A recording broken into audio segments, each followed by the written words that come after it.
Bonjour à tous. Dans cette vidéo, je vais vous parler d'un organe très important en médecine traditionnelle chinoise, le rein. Après les vidéos d'explication générale sur les organes Zhangfu et celle du foie, que je vous invite à aller regarder, je vais maintenant vous parler d'un autre organe important, le rein.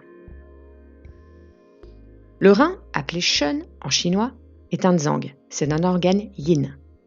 Associé à son entraille yang, la vessie, il appartient au mouvement O dans la théorie des 5 mouvements. L'organe du rein est en résonance avec la saison de l'hiver, le nord, la couleur noire, le froid, la saveur salée et la nature froide en diététique chinoise, l'émotion de la peur et avec tout ce qui est associé au mouvement O. Dans le corps, il gouverne les oreilles, les dents, les os, le cerveau, les moelles. Et au niveau anatomique, il fait écho en bas du dos, dans les lombes. Au niveau psychisme, son esprit est appelé Je, la capacité réalisatrice. Le rein contrôle la volonté, la détermination, la résolution et la ténacité. Il a aussi une influence sur la mémoire. À quoi sert le rein ? Même si c'est un organe pair, le rein en médecine chinoise est souvent décliné au singulier. Si le rein gère entre autres l'élimination de l'eau et des déchets, la vision chinoise de ses fonctions énergétiques est bien plus vaste. Ces fonctions sont en lien avec le trajet de son méridien, mais aussi avec les différents tissus, orifices et organes qui lui sont rattachés. Les os, les oreilles, les dents, les moelles, les cheveux, la région des lombes. Dans le système des Zhangfu, des organes et des entrailles, le rein est un organe d'une importance extrême. Il est d'ailleurs appelé la racine du ciel antérieur. Il est considéré comme la racine du yin et du yang, des Zhangfu et des méridiens. Parmi ses fonctions, le rein reçoit et stocke l'essence vitale nommée Jing. Le rein gouverne la naissance, la croissance, le développement, la sexualité, dans le but de favoriser la continuité de la vie. Un Jing puissant et équilibré permet de bien grandir. Lorsque l'on meurt de vieillesse, c'est en fait dû à l'épuisement physiologique de l'énergie Jing qui siège dans le rein. Le rein régit également la réception du qi, notamment lors de la respiration. On dit que le rein saisit le qi vers le bas lors de l'inspiration. Cette fonction est appelée na-qi. Le rein favorise ainsi la capacité de respirer plus profondément. Cette fonction du rein renforce d'ailleurs son lien avec le poumon étant le maître du qi et le rein sa racine. Le rein étant considéré comme la source inférieure des liquides, il les gouverne en collaboration avec d'autres organes comme la vessie, le poumon ou encore le triple réchauffeur. Le rein a également d'autres fonctions, notamment celle de nourrir les oreilles, de gouverner les os, les dents, de produire les moelles et de gouverner la peur. Voyons maintenant son rayonnement en médecine chinoise, et notamment à travers son méridien, le Zhu Shaoyin.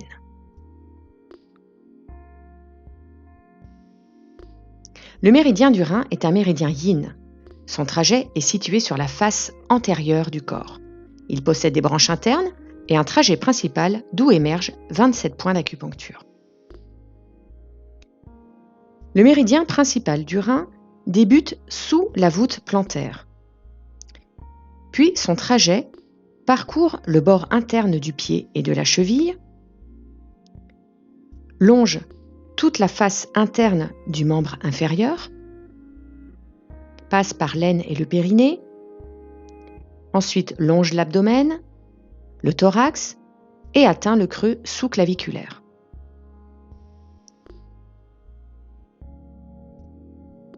Via ses branches internes, le méridien du rein parcourt aussi le coccyx, les vertèbres lombaires. Il se connecte à la vessie, au rein et au foie. Il traverse le diaphragme pour atteindre le poumon et le cœur, traverse la trachée et se termine à la racine de la langue. Le rein est appelé racine de la vie. Les déséquilibres du rein ne se limitent pas à son propre organe ni à son méridien. Ils peuvent s'étendre à beaucoup de systèmes du corps et certains d'entre eux peuvent directement affecter la croissance et la reproduction du corps humain. Dans l'état physiologique normal, le yin et le yang du rein dépendent l'un de l'autre et se contrôlent mutuellement. Quand cet équilibre est perturbé, des états pathologiques d'excès ou d'insuffisance du yin ou du yang du rein se produisent. La majeure partie des syndromes principaux du rein reflètent des syndromes de déficience, comme le vide de qi, le vide de yang, le vide de yin ou le vide de jing du rein, mais aussi le rein ne saisit pas le qi. Il existe aussi des syndromes dits combinés entre déficience et plénitude, comme le vide de yang de rein, l'eau déborde. Il existe bien d'autres syndromes, mais ceux-ci sont les plus courants.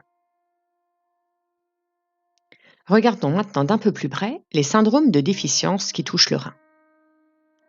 Le vide de qi du rein comprend des symptômes causant la diminution fonctionnelle du rein. Il est causé soit par un vide constitutionnel ou un affaiblissement du qi chez les personnes âgées, soit par l'excès d'activité sexuelle ou par des maladies chroniques. Le vide de qi du rein se manifeste par des vertiges, des bourdonnements d'oreilles, de la surdité, des douleurs lombaires, mais également des problèmes d'impuissance ou de spermatorrhée.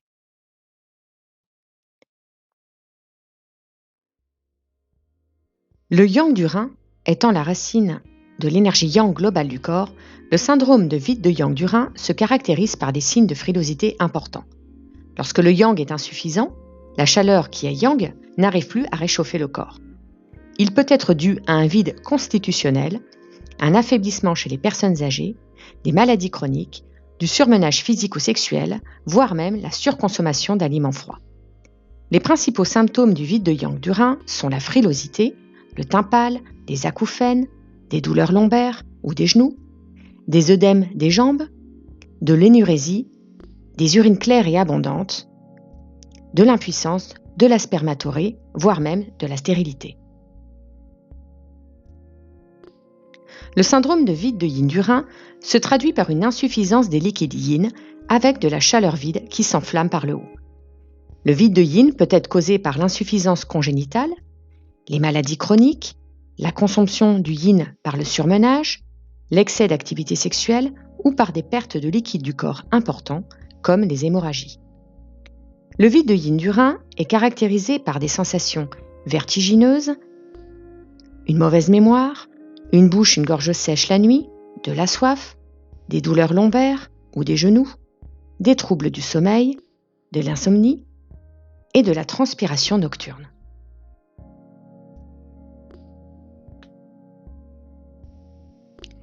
Le jing du rein appartient au yin du rein, mais c'est une substance plus importante et particulière.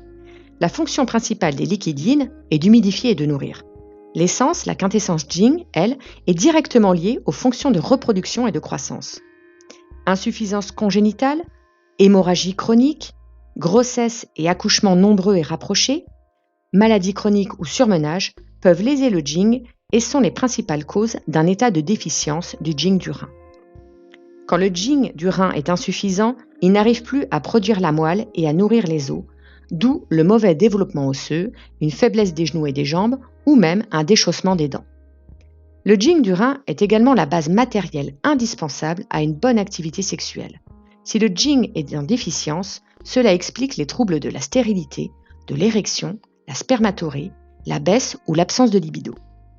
Parmi les signes caractéristiques d'un vide de jing du rein, on peut citer le retard de croissance, la baisse de l'acuité intellectuelle, des sensations vertigineuses, une mauvaise mémoire, une chute des cheveux, des acouphènes, un déchaussement des dents, des douleurs lombaires ou des genoux, une fragilité des os, une faiblesse de l'activité sexuelle et de la stérilité. Le syndrome appelé le rein ne saisit pas le qi est en fait une évolution du vide de qi du rein. Le poumon est le maître du qi, le rein en est sa racine. La fonction du poumon qui domine la respiration dépend donc de la fonction du rein à saisir le qi. Quand le rein fonctionne comme il faut, le qi peut rejoindre sa racine. Mais quand il est en déficience, il ne peut pas saisir le qi et donc celui-ci ne peut pas s'enraciner. Souffle court aggravé à l'effort, toux chronique, transpiration spontanée, membres froids, douleurs lombaires, urine claire sont les principaux signes de ce syndrome. Voyons maintenant le syndrome de plénitude. Le syndrome de vide de Yang du rein, l'eau déborde, est une aggravation d'un vide de Yang du rein. Le Yang du rein devient incapable de transformer les liquides qui s'accumulent alors et donnent des œdèmes. Selon les 8 principes, les Bagang, ce syndrome combine du vide et de la plénitude.